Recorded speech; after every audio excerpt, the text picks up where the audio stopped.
Start. Sriman Narayana चरणों शरणम प्रपद्ये श्रीमते नारायणाय नमः। सद्गुरु भगवान की जय। आज का क्या प्रश्न है? भूख और भिक्षा में क्या अंतर है, ये जानने के लिए। बहुत अच्छा प्रश्न है। भूख और भिक्षा में क्या अंतर है? ये प्रश्न जो है बहुत कठिन है।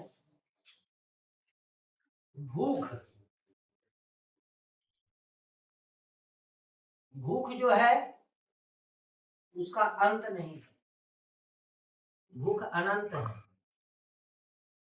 पेट का भूख, धन का भूख, मन का भूख, तन का भूख, और भूख में जितना ही पूर्ति होता चला जाता है उतना ही भूख बढ़ता जाता है। आज लाख रुपए की जरूरत है, पूरा हो गया तो कल 2 लाख, 2 लाख पूरा हो गया तो करोड़, करोड़ पूरा हो गया तो 2 करोड़, 2 कपड़ा है तो 5, 5 है तो 10। ये भूख। और एक क्षुधा का भूख, पेट का भूख। पेट का भूख भी अगर पूरा हो गया, दाल भात सब्जी और कई तरह के अवयव भोजन किए, फिर जो है वो समाप्त हुआ, पचा, और फिर दूसरी भूख तैयार हो गई। कभी मीठा का भूख, कभी नमकीन का भूख। भूख का अंत नहीं है, वह अनंत है। और इसी भूख के कारण मानव जो है संसार में लिपटा रहता है। ये संसार जैसे सागर है और उसी प्रकार से भूख का कोई अंत नहीं है।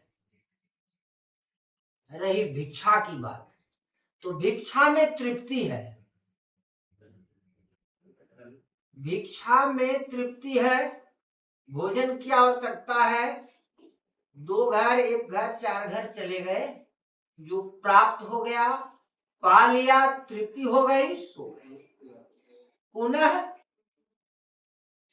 भिक्षा की जरूरत, भिक्षा आवश्यकता के अनुसार भिक्षा से पूर्ति होती है। भिक्षा जो है वह संसार में लिप्त नहीं करता है, परमात्मा की ओर ले जाता है। जरूरत है, पूरा हो गया, भिक्षा में प्राप्त हो गया, तृप्ति हो गई।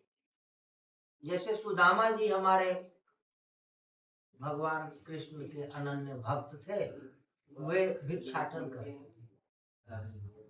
2 घर, 3 घर, 5 घर, इससे बेसी नहीं। अगर प्राप्त हो गया, आए, बना, उसी से तृप्ति हो गई, जो भी मिला पाए, और प्रभु का, हरि का गुण गाए। ये भिक्षा है। आज के युग में भिक्षा का भी अंत नहीं है।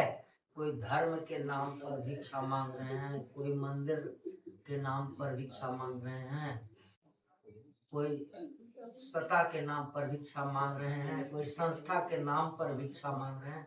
ये भिक्षा नहीं है, ये दबाव है। वास्तविक भिक्षा है किसी के यहाँ चले गए, जो हमें प्राप्त हुआ, उससे जो तृप्ति हुई, उसी से, भिक्षा से प्रभु की प्राप्ति हम कर सकते हैं।